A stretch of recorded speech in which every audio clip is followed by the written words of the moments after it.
The open ocean. Thousands of kilometers of water in every direction. No land, no rescue, just you and an endless void that wants to kill you. Today, I'm going to tell you about people who faced the impossible and survived. Teenagers who attended their own funerals. A man who spent 14 months alone in a drifting boat. And a guy who was buried alive at the bottom of the ocean for 3 days in an air pocket. These stories prove one thing. A human being can survive where survival seems impossible. Let's begin. Story number 1. 3 teenagers who attended their own funerals. October 5th, 2010. Atafu Atoll, a tiny island in the southern Pacific Ocean. 3 friends, Filo Filo, Etueni Nassau, and Samu Pelesa, all under 16, decided to take a boat trip between islands, a normal outing for local kids. What could possibly go wrong? Everything. They lost sight of the shore, became disoriented. The current carried them out into the open ocean. No communication, no GPS, no food, just endless water all around. A week passed, 2 weeks. Search teams found nothing. Families accepted the worst. On the island, a memorial service was organized. 500 people came to say goodbye to the boys. 500. The entire island mourned their death. Parents wept over empty coffins. The priest read prayers for the repose of their souls. Meanwhile, hundreds of kilometers from shore, the 3 were alive. Hungry, sunburned to the point of blackness, dehydrated, but alive. They caught fish with their bare hands. Imagine being a teenager with no fishing rod, nothing but your hands, pulling slippery fish from the ocean to survive. They drank rainwater collected in any containers they had on the boat. Most importantly, they supported each other. When one lost hope, the other 2 wouldn't let him give up. 50 days, almost 2 months adrift in the open ocean. 50 days while everyone thought they were dead. And then, by chance, a fishing vessel passed by. The captain spotted a tiny boat on the horizon. They approached and saw 3 skeletons wrapped in skin, weakly waving their hands. When they were brought back to the island, people couldn't believe their eyes. Ghosts had returned from the dead. The teenagers who had been buried 2 weeks earlier were standing alive on the dock. It was a miracle. 3 friends. 50 days, bare hands against the ocean, and they won. But this is just the beginning. The next story is even crazier. Story number 2. 25 days in a floating icebox. Sounds crazy? December 23rd, 2008. Waters of Thailand. A fishing vessel with 20 crew members battles a violent storm. Waves the size of houses smash against the hull. The wind roars so loud you can't even hear your own scream. And the ship doesn't hold. It literally breaks apart in the middle of the ocean. Wood cracks, metal bends, people scream. 20 people on a sinking ship. Most are washed overboard by giant waves. They are never seen again. The ocean swallows them without a trace. 2 Burmese fishermen, their names lost to records, realize they have seconds before death. The ship is going under, and they see a large industrial fish refrigerator, an icebox floating near the sinking vessel. They have no time to think. They quickly climb into the refrigerator and slam the lid. And the drift begins. Imagine, you're in a metal box in the middle of the ocean, 3 kilometers of water beneath you, sharks circling, drawn by the blood of the dead. Waves toss your improvised raft like a toy. Every second you think, now we'll flip, now we'll drown. But the fridge stays afloat. Why? Because inside is insulation, foam and air chambers. This box, built to store fish, became their lifeboat. 25 days they spent in this metal coffin. No food, no fresh water. The sun scorched them through the metal walls during the day. The temperature inside reached 50 degrees. At night, they shivered from the cold. Their skin blistered from salt water and sunburn. Lips cracked and bled. Their tongues swelled from dehydration. 25 days later, they were found 60 nautical miles northwest of Horn Island. A rescue vessel approached the floating fridge. They opened the lid and saw 2 living corpses, exhausted to the bone, barely conscious, but alive. Doctors later said, 1 more day and they would have died from dehydration and organ failure. 20 people died. 2 survived in the icebox. Incredible luck or a desperate will to live? Probably both. But the next story isn't just survival. It's one man's war against the entire ocean. Story number 3, 1 man against the Atlantic Ocean. 76 days on a raft the size of a crib. January 1982.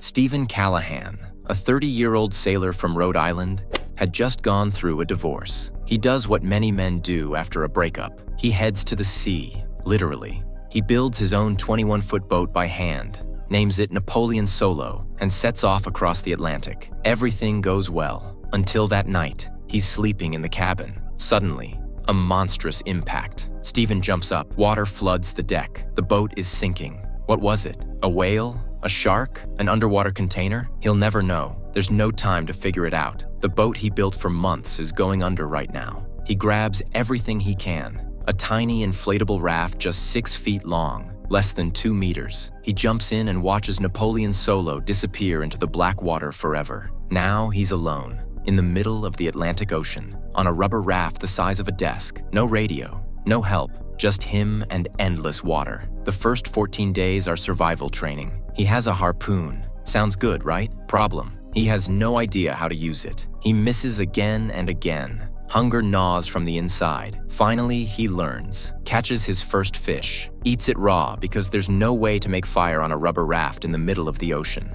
One day, he catches a big mahi-mahi. He's excited. That's food for several days, but the fish thrashes in agony, its sharp fins puncturing holes in the raft. Air starts leaking. Stephen frantically patches the holes, holding the flopping fish with one hand and plugging leaks with the other. His water desalinators break. He's left with just a few cans of fresh water. He measures every sip. His tongue swells. Hallucinations begin. He sees ships that aren't there, hears voices. 76 days. He drifts across the entire Atlantic Ocean, loses almost 40 pounds. Finally, near the coast of Guadeloupe, fishermen spot the tiny raft. They come closer, see what looks like a corpse, but the corpse blinks. The corpse moves. Stephen Callahan is alive, 76 days alone on a raft the size of a crib. He survived where most would have died in a week. But the next story isn't just physical survival. It's a battle with grief, when you lose a loved one and are left alone in the ocean. Story number 4, 41 days after the hurricane nightmare. On October 12th, 1983, 23-year-old Tammy Oldham was sailing with her fiancé Richard Sharp on the yacht Hazana from Tahiti to San Diego. They were in love and planning to get married upon arrival. Then Hurricane Raymond struck, Category 4, with 40-foot waves and winds reaching 140 miles per hour. A massive wave flipped the yacht and everything went black. Tammy regained consciousness 27 hours later. Richard was gone. She searched the entire boat, but he had disappeared. The wave had swept him overboard forever. Tammy was alone. Both masts were broken. The radio was dead, and Hawaii was 1,500 miles away in the middle of the Pacific Ocean. She built a makeshift sail from debris and navigated only by the stars and the sun, like sailors 300 years ago. For 41 days, she sailed alone, rationing every piece of food and every sip of water. At night, she cried, remembering Richard. During the day, she told herself, "Stop, you're losing water." She made it. 1,500 miles on a shattered yacht, alone, weighing less than 40 kilograms, exhausted and covered in wounds, but alive. In 2018, the film Adrift was released, but no movie can truly capture what it means to lose the love of your life and cross an ocean every single day knowing you are completely alone. Story number 5, 438 days in the ocean. On November 17th, 2012, 36-year-old fisherman Jose Salvador Alvarenga set out to sea with his partner Ezequiel Cordoba off the coast of Mexico on what was supposed to be a routine fishing trip. They planned to return in 30 hours and had enough food for 2 days. Then a storm began.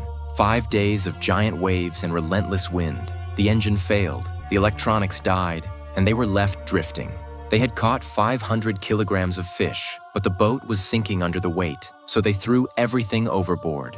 After 6 days, Ezequiel died. He refused to eat raw fish and could not bring himself to drink rainwater. Jose was alone. 14 months began. He ate everything he could catch. He drank rainwater. When there was no rain, he drank the blood of turtles and birds. When there was nothing else, he drank his own urine. He knew it was destroying his kidneys, but thirst was stronger. He talked to himself, to God, to his dead partner, to the birds. Every day he fought thoughts of suicide, standing on the edge of the boat ready to jump. On January 30th, 2014, in the Marshall Islands, local residents saw a boat on the shore. Inside was a naked, bearded, emaciated man with long hair. He held a knife and screamed. On the edge of madness, 438 days, alone, drifting across half the planet. the longest survival at sea in recorded history. Story number 6, 3 days at the bottom of the ocean. On May 26th, Harrison O'Keefe, a 29-year-old cook from Nigeria, was working on the tugboat Jascon 4 in the Atlantic Ocean off the coast of Nigeria. It was an ordinary day at sea. At 4:30 a.m., Harrison was in the bathroom when a monstrous ooter struck, and a massive wave flipped the vessel upside down in seconds. The ship sank 30 meters down, upside down. Total darkness, absolute, icy water rising. Harrison found an air pocket, about 4 feet between the water and the hull. He heard the crew screaming, calling for help, then falling silent one by one. All 11 crew members were dead. Harrison was alone at the bottom of the ocean in a metal grave, 60 hours without light, without food, without hope, in freezing water. Then a dull knocking from outside. Divers had come for the bodies. A diver swam through the corridor with a flashlight, searching for corpses. He felt a touch on his shoulder and thought it was a dead body.